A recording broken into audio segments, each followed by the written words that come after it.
Hey everyone, it's Kim Barnes Jefferson here of FabFit TV. I am back from a short hiatus, and so I'm so excited to kick off this first show. I'm going to call it spring. Spring's only a few weeks away, so let's just call it spring.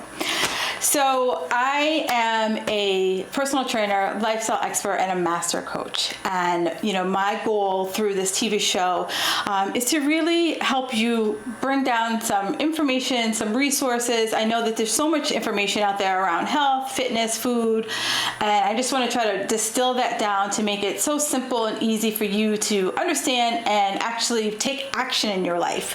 And I want you to be the healthiest version of you. Let's give up the perfect, because perfect sucks. So I'm here every second and fourth Tuesday of the month, and so I look forward to spending more time with you. So let's just kick it off. March is National Nutrition Month, and so I really wanted to just, we've been talking a lot about clean eating, we've been talking about recipes, and I really wanted to close that chapter, and let's just talk about the elephant in the room. Let's talk about what we all struggle with. So many of us have been on diets, and you name it. We've been on the South Beach diet, we've been on Atkins, we've been paleo, we've been whatever. You've been everything. Cabbage soup, the detox diet. You've been on everything under the sun, and you're like, honey, I still got that 20 pounds I'm trying to lose. I'm trying to lose the baby weight, and my son's graduating from high school. I get it. It's like there's so much information out there around weight loss, and for us lovely ladies, we have the added burden that we have way more hormones than guys, and they don't really understand it. I know for me personally, I feel like every, say, 5 to 7 years, my body goes through a cycle change where, I'm like, oh, I got this. I know what I'm supposed to be doing. And then my body's like, flip the script. So I totally hear you. And, we're always evolving. We're always changing. And so tonight I wanted to talk about 11 reasons why we ain't losing weight. But I'm going to give you what to do about it. So it's not just one of those things where here's all the reasons why you're not losing weight, and then just be like, good luck. I'm going to tell you why, and I'm going to give you reasons, what to do, how to fix it. Now, here's what I want you to do. There's a lot, I'm going to throw a lot of information at you, but I don't want you to feel like, OMG, I got to do it all. Pick your battles. Pick what is going to make you feel successful, because all of this is about feeling successful. And when you feel successful, you set a goal, you hit it, and you feel successful, guess what? You're going to want to keep doing it. And reason why so many people are still in that diet cycle is because we try so hard to crack the code. We try so hard that we're gonna, if it took us 2 years to put on the weight, it's gonna take us 2 minutes to get it off. Not the case. I mean, granted, those late night infomercials make you believe you can get rid of anything and turn anything in your body to steel. But that is just not true. So what I really want to talk about is how do we break down these myths, and how do you take action? And without action, you're not really going to get far. So here are my 11 reasons why. And as always, my show notes are available on fabulousfitsquad.com/live-TV, and that's all one word. And you were able to download the show notes. It'll probably be in the next few hours. You'll be able to download the show notes. But fabulousfitsquad.com/live-TV. So the big thing, and I alluded to it, is that we all are going for this fast, easy fix. And I really wish there was a fast, easy fix, because I'd give it to you. I'd give it to my clients. But it takes time. It took us time to put on 30 pounds. It's going to take us time to get those 30 pounds off. And, there's studies that say, yes, you can lose weight fast and it's sustainable, and there's studies that say you can lose weight slowly and it's sustainable. But unless you develop good habits, and they're habits that you can continue for the rest of your life, you're gonna gain the weight back, and they're gonna bring friends. That's the big thing about weight. It doesn't come alone. It always finds a way to make it a party. So if you want to lose 40 pounds, you're not going to lose it in 4 minutes. That's just, I'm like, I have to be honest. I have to be true here. But what I can say is that, those kind of diets, they make you live off, it's not sustainable. You're eating about this much food and you're starving, you're cranky, you're witchy, and no one wants to be around you. And then you feel deprived. And then by the time you finish the program, you go head first into your favorite foods. So here's the fix. Stop with the extremes. Go with the slow and steady approach. Pick your battles. Pick things that you can sustain. Now, I'm someone who can, go take a rock and go into the deep end of the water. Not everyone's like that. And decide who you are. Are you someone who, if you said, today is the day, I'm making it happen, and you go home and you throw all your food out, that isn't serving you? Or are you someone that needs to take the baby steps to get to your goals? And so, if you're someone who is a baby step, I say, okay, pick a meal that could be better. And by better, I mean, do you spend a lot of time at Chick-fil-A? Do you just have a handful of nuts? Do you skip meals? So look at what's going on in your world and pick one meal each day that you're going to make better. Not perfect, better. And if you're someone who's like, oh, I eat pretty clean. Okay, that's fine. Awesome. Now, I want you to look at what's clean in that meal. And we'll talk about this later in the program, but what's clean in that meal? And is there protein in it? Is there a vegetable in it? Are you having good fats? By the way, I just gotta go on a side rant. Fats don't make you fat. Fats, especially for the older lady, that makes our skin supple and glowy and dewy. And it's way cheaper to buy a good thing of pumpkin seed oil, grapeseed oil, olive oil than it is to go out and buy those expensive creams for your face. Just saying. So look at what comprises of your meal if you're someone who's already pretty much a clean eater. The second thing that happens is that people immediately eliminate food groups. It has become, I think over the last 10 years, we've just demonized food groups. No dairy, no gluten, no this, no that, vegan, vegetarian, pescatarian, whatever tarian that you want to be. We all just make food out to be the evil. And food's not evil. It's the fact that we eat too much of it. We eat too much food. That's, at the end of the day, that's what happens. We overeat. That is what causes weight gain. We overeat. So instead of saying it's the gluten, instead of saying it's the dairy, it is the combinations of foods that we put into our systems. So unless you've been medically told that you need to get rid of wheat, dairy, whatever it is, stop it. Stop it right now. Just focus on getting good quality food and get out the crap. So I am going to shout from the rooftop. I am a big believer in variety. All of my clients, I always write when they send me stuff and they give me their food journals, and the food journal looks like, Groundhog's Day. Every day is the same thing over and over and over again. And I always write, variety is the spice of life. I love variety. I'm not asking anyone to be Martha Stewart or Rachel Ray. I ain't her. Either one of them. But what I am asking is that you make sure that you make sure that you are having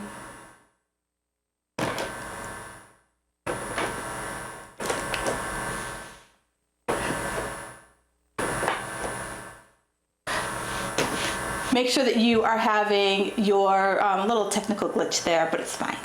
make sure that you're getting variety in your food, that you're not eating the same things over and over and over again. And I'm a big Pinterest girl, and I spend about 15 minutes on Pinterest every week, and I find great recipes that are simple, that are easy, that I can make it in like, I want to be in and out of the kitchen for dinner in 30 minutes or less. And those are the types of foods that I buy, or the types of recipes that I find. And so it's amazing the recipes that you'll be able to find.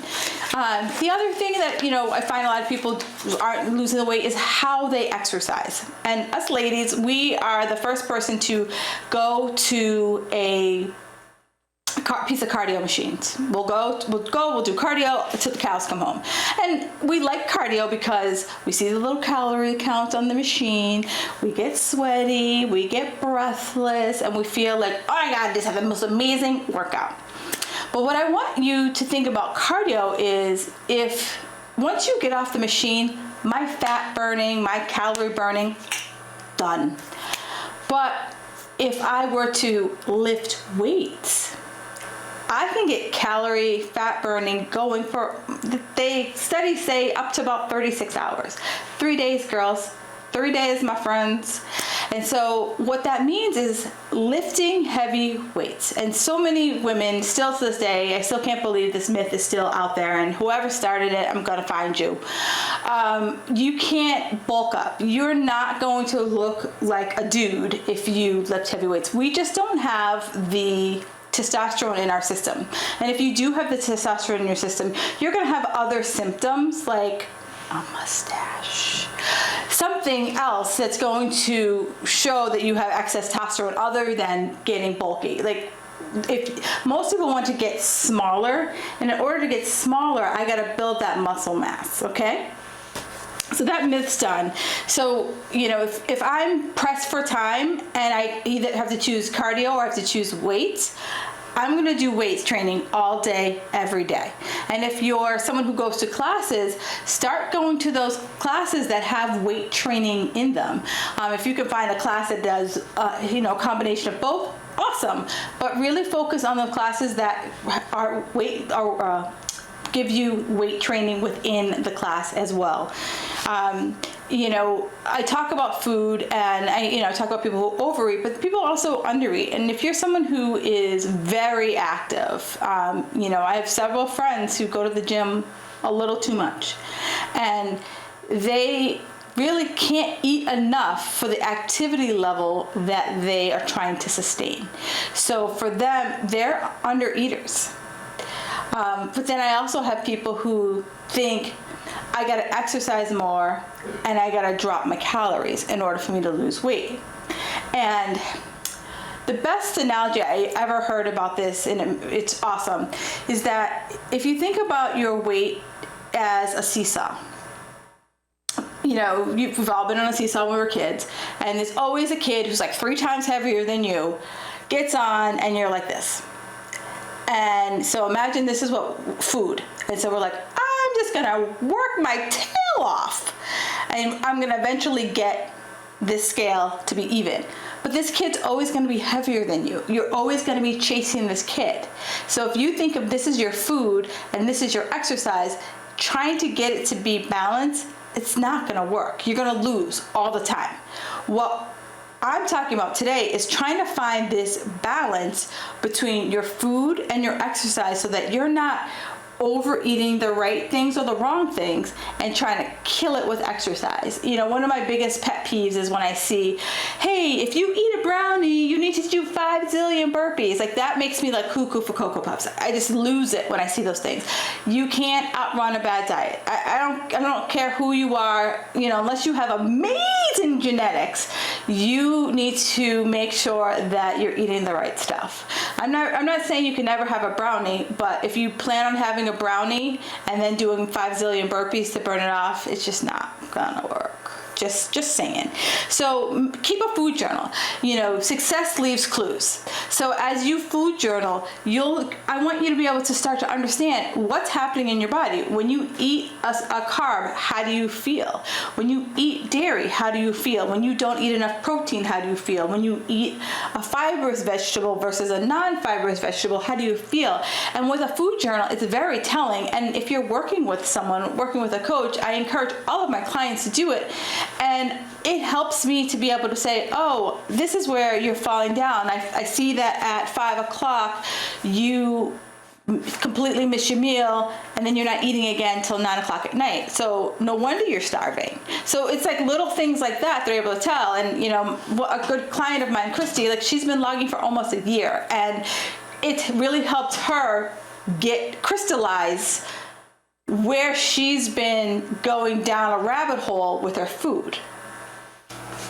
The other stress, we live in a stressful world. A lot of us are forced at work to do, more work, and, we're trying to hit deadlines. We might be working parents and, trying to make sure we get to Sally's soccer game and get them to where they need to be on time. Plus, do what, be the star employee at work. And so stress can build up. And some of the things I always ask people is that, stress happens, but stress should be in this kind of pattern.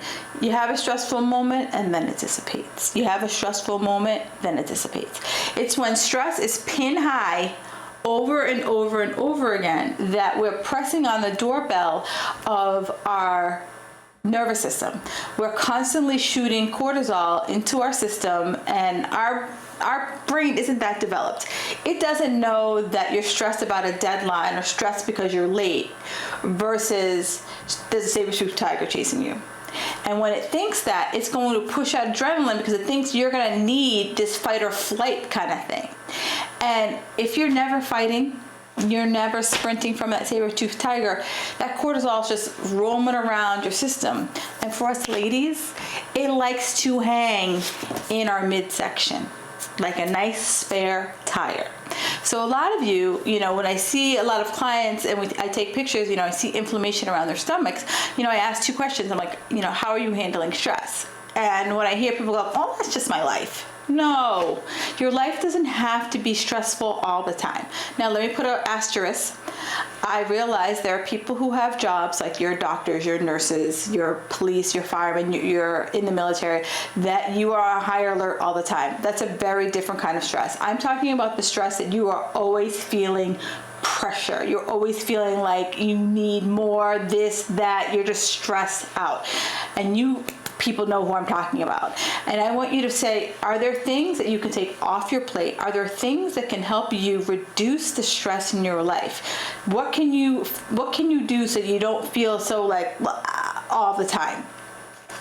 Because stress will it'll take a toll on your health, not just your weight, but it'll just start wearing away at the systems in your body. And, like I alluded, stress, if you're stressed, most people aren't sleeping. And so many times I ask people, well, how many hours of sleep you get? And they're like, oh, I can get by. Well, imagine if you thrived on 7 hours of sleep versus getting by on 5. And, I get it. Like so many times, like I fell into a pattern about 2 months ago where I was like going to bed at like 11, 12 at night. And I can't tell you what I was doing. I mean, I wasn't staying up curing cancer. There wasn't world peace plans I was doing. I don't know what I was doing. And so I encourage everyone to just set a bedtime. My hard stop used to be when I was working at 5 o'clock in the morning, I was in bed at 9 o'clock. Now I'm going back to that where like at 9 o'clock, like I'm in my bed, I'm reading, I'm doing a de-stress ritual just so that I can calm myself down and get ready to go to bed. So think of things like that. It could be, can you take a bath? Can you take a hot shower? Can you just sit in your bed and just chill? What can you do to get into that zone before you go to bed so you're not laying there tossing and turning and all that good stuff? The other thing is, make sure you kind of like cut out any electronic devices. that you're not reading on an iPad, you're not looking at your phone, because the blue light that those electronic devices emit, it zaps you of your melatonin. So you might be able to fall asleep, but you might not be able to stay asleep, or you might not be able to fall asleep. So it depends on how it reacts to you, but studies have shown it takes about 22% of your melatonin away from you. So if you're someone who struggles with sleeping, just stay away from the electronic devices. The other thing is, we talk about food. A lot of people will go to a certain organic, whole food, whatever market you want to call it, natural, whatever. And they'll buy natural, organic. And just because it says it's natural, just because it says it's organic, doesn't mean that it's the best thing for you. What I want everyone to do is take it and flip over the ingredients and read what's actually in the ingredient. Don't just look at, it only has 100 calories. What physically is put inside that product? Read the ingredients label word for word, because you want to see, does it have too much sugar? Does it have too much sugar in it? Does it have, preservatives? Does it have sodium? Does it have artificial sweeteners? Does it have artificial colors? You want to look at all of that stuff when you're looking at the ingredients. I do want to say that sometimes there could be something medically wrong with you, and I don't want you to not rule out, everyone should have a physical at least once a year.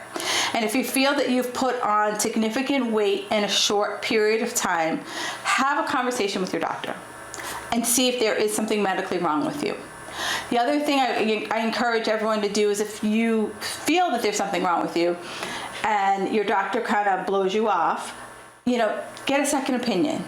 Find a naturopath, find someone who would be willing to listen to you, because there are, if you're in tune with yourself, you'll know when there's something off. You'll just know intuitively. So I encourage you to,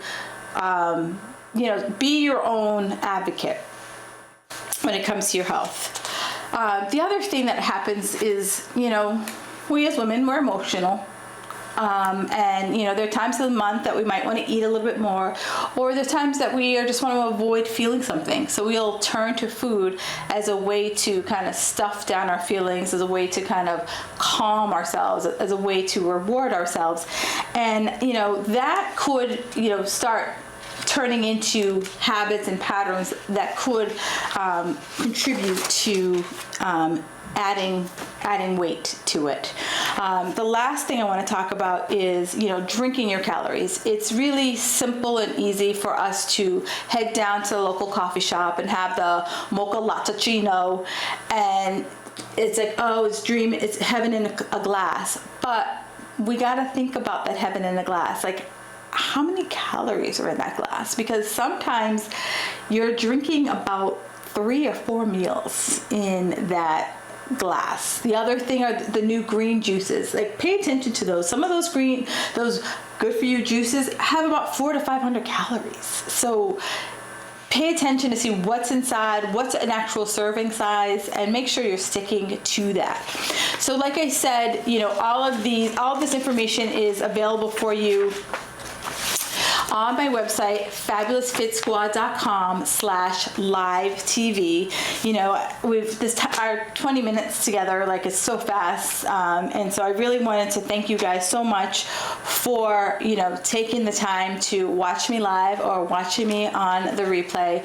I want you to pick one thing. I've given you 11 things to focus on, and I really want you to pick one thing that you can easily accomplish and give it a month. Run with it. When it becomes a habit, pick another one. If you have any questions or comments, I would love to hear it, and I would love for you to connect with me on social media. I have a Facebook page. It's the Fabulous Fit Squad.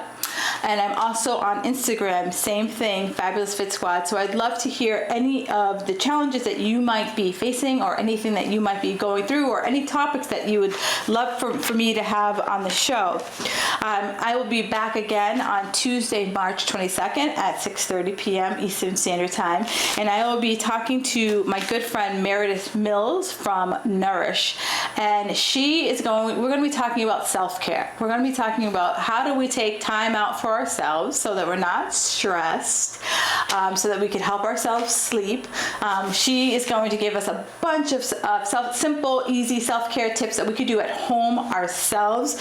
We're going to be using essential oils. We're going to be doing relaxation techniques. So all things that are quick and simple and easy that, again, you can do at home. What doesn't require an appointment, anything like that. So be sure to join me then. Again, it's March 22nd, and it is at 6:30 p.m. Eastern Standard Time, and you can watch it live. My show notes are available at fabfitsquad.com/live-TV.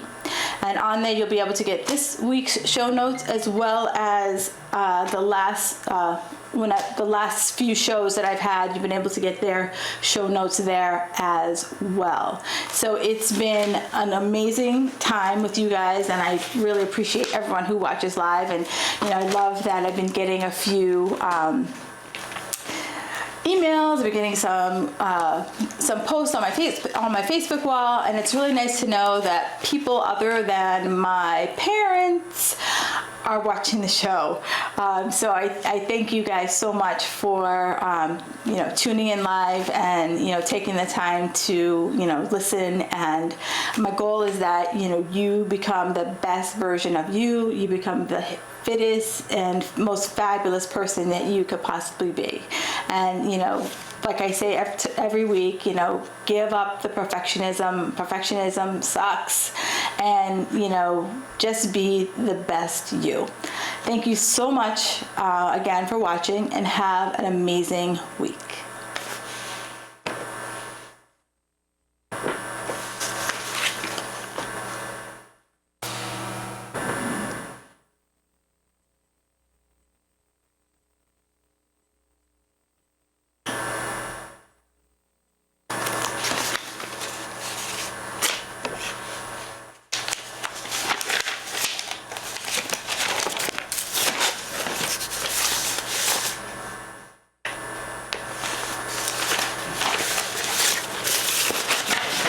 Good job. Thank you for the words of wisdom. Oh, God love you. Thank you. Anything? Nope. October.